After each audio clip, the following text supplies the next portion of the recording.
Sejak dilantik menjadi Wali Kota Depok pada tanggal 17 Februari 2016, Muhammad Idris telah menghantarkan Kota Depok meraih berbagai penghargaan. Selama kurun waktu 4 tahun tersebut, Depok mampu meraih 1 penghargaan tingkat internasional dari Asia Pacific Cities Tobacco Control and NCDs Prevention, 47 penghargaan tingkat nasional, 34 penghargaan tingkat provinsi, dan 10 penghargaan dari lembaga lainnya, seperti dari majalah Tempo, Philip Kotler Center, Sindo Weekly, Koran Sindo, Lembaga Penyelidikan Ekonomi dan Masyarakat UI, Indonesian Institute for Public Governance, dan International Council for Small Business Indonesia.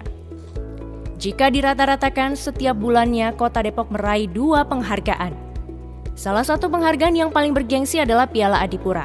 Pasalnya, sejak dilahirkan Kota Depok pada tahun 1999, baru pada masa kepemimpinan Muhammad Idris, Depok mampu meraih Piala Adipura, yaitu pada tahun 2017. Dalam bidang transparansi keuangan, Kota Depok mampu mempertahankan predikat opini wajar tanpa pengecualian selama 9 kali berturut-turut. Raihan tersebut merupakan salah satu bentuk apresiasi pemerintah pusat terhadap pemerintah daerah yang mampu mengelola keuangan daerahnya secara baik.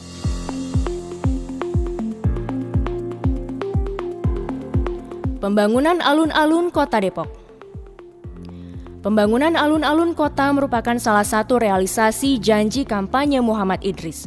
Sebagai salah satu ruang terbuka hijau dan sarana interaksi warga, alun-alun kota yang berada di kawasan GDC memiliki luas 3,6 hektar yang terbagi dalam 3 zona. Pertama, zona interaksi sosial untuk mewadahi kegiatan masyarakat. Kedua, zona budaya dan pendidikan menampilkan nuansa budaya, kesenian, serta sebagai upaya mencerdaskan warganya. Ketiga, zona ekonomi akan dibangun tempat geria pameran makanan dan konsultasi kemasan produk. Pembangunan alun-alun Kota Depok yang ditargetkan rampung pada tahun 2020 mengalami percepatan, sehingga pada akhir tahun 2019 pembangunan tersebut telah rampung pengerjaannya, serta dapat langsung digunakan oleh warga masyarakat Kota Depok di awal tahun 2020.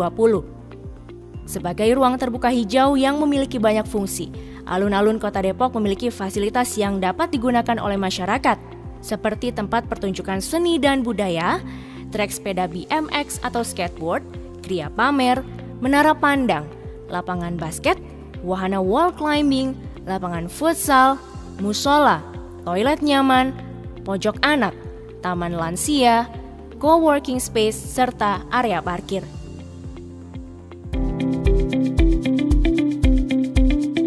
Pembangunan Taman Terpadu. Sebagai salah satu bentuk kepedulian Muhammad Idris terhadap ruang terbuka hijau, sampai akhir 2019, pemerintah Kota Depok telah membangun 42 taman kelurahan terpadu dengan total luas 130.322 meter persegi. 21 taman lainnya dalam tahap pembangunan di tahun 2020 dan 2021. Sehingga ke depan, 63 kelurahan memiliki 1 taman terpadu bagi warganya.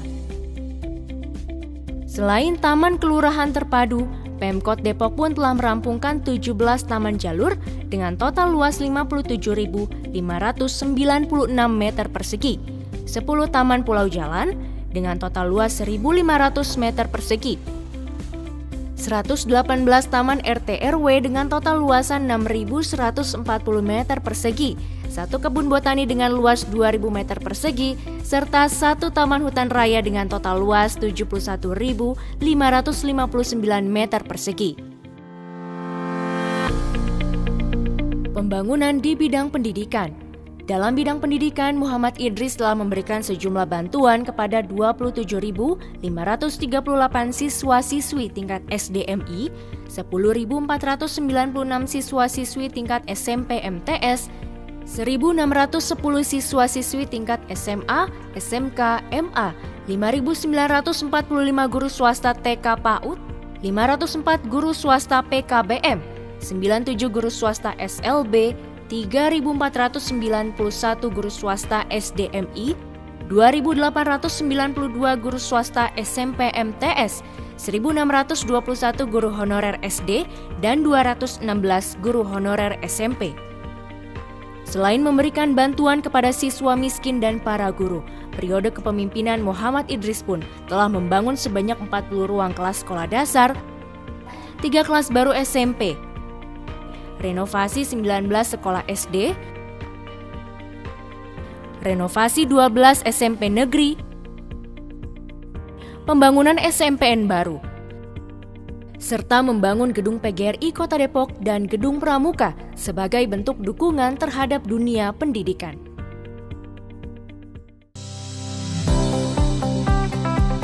Pembangunan di bidang kesehatan.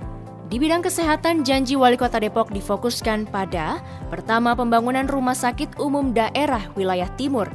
Untuk membangun RSUD Wilayah Timur, Pemkot Depok telah membeli lahan di daerah Tapos, merampungkan DED atau Design Engineering detailnya di tahun 2019, serta mulai melakukan pembangunan di tahun 2020. Kedua, pelayanan puskesmas rawat inap 24 jam di setiap kecamatan.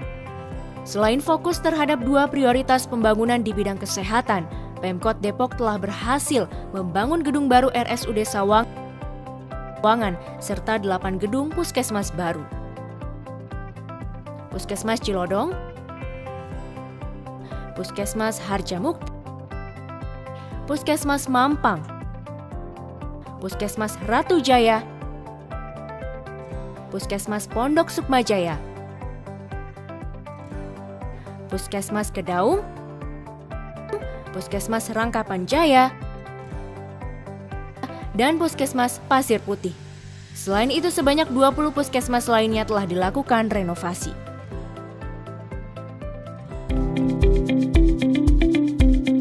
Revitalisasi pasar tradisional dan penyediaan 1.000 kios atau LOS UMKM.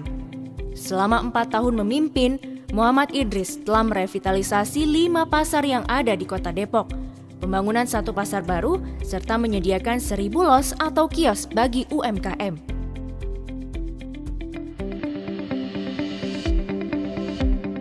Renovasi stadion. Pertama, Stadion Merpati.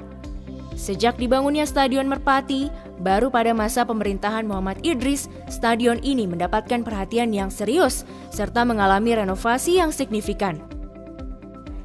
Secara umum, stadion ini mampu menampung 3.000 penonton. Kedua, Stadion Mahakam. Berkat lobi Muhammad Idris ke Pemprov Jawa Barat, akhirnya renovasi Stadion Mahakam dilanjutkan pengerjaannya pada tahun 2018. Peningkatan insentif RT, RW, dan LPM. Pada masa kepemimpinan Muhammad Idris, setiap tahunnya pemerintah Kota Depok telah menyalurkan dana insentif kepada 5.223 orang ketua RT, 908 orang ketua RW, dan 63 LPM di setiap kelurahan. Pemberian dana insentif bagi pembimbing rohani. Jumlah pembimbing rohani yang diberi insentif adalah sebanyak 200 orang yang terdiri dari pembimbing agama Islam, Kristen, Katolik, Hindu, dan Buddha. Peningkatan dana operasional bagi kader Posyandu dan Posbindu. Guna meningkatkan kinerja para kader Posyandu dan Posbindu, pemerintah Kota Depok telah menyalurkan insentif kepada 10.200 kader Posyandu dan 3.720 kader Posbindu. Pembangunan sentra industri kreatif. Dalam rangka mendorong ekonomi kreatif dan wirausahawan mandiri, pada masa kepemimpinan Muhammad Idris, pemerintah Kota Depok telah mencanangkan program pembangunan sentra industri kreatif berupa balai kreatif, rumah kemasan, dan geria pamer. Pembangunan sentra industri kreatif tersebut telah dibangun di kawasan alun-alun Kota Depok. Selain sentra industri kreatif, pada masa kepemimpinan Muhammad Idris, Pemkot Depok telah membangun gedung Dekranasda dan mengoptimalkan geria pamer UMKM yang berada di ITC Depok sebagai geria pamer. Pusat Kreasi Rakyat dan Panggung Budaya dan Kreatif. Pusat Kreasi Rakyat dan Panggung Budaya dan Kreatif yang diberi nama Padepokan telah dibangun di kawasan alun-alun Kota Depok. Sarana tersebut diperuntukkan bagi warga masyarakat Kota Depok untuk menampilkan pertunjukan seni dan budaya. Selain Padepokan, Pemkot Depok telah merenovasi Balai Rakyat Beji, Balai Rakyat Depok 2, Balai Rakyat Mekarsari, dan Gedung Serbaguna Kelurahan Depok Jaya yang dapat digunakan oleh masyarakat.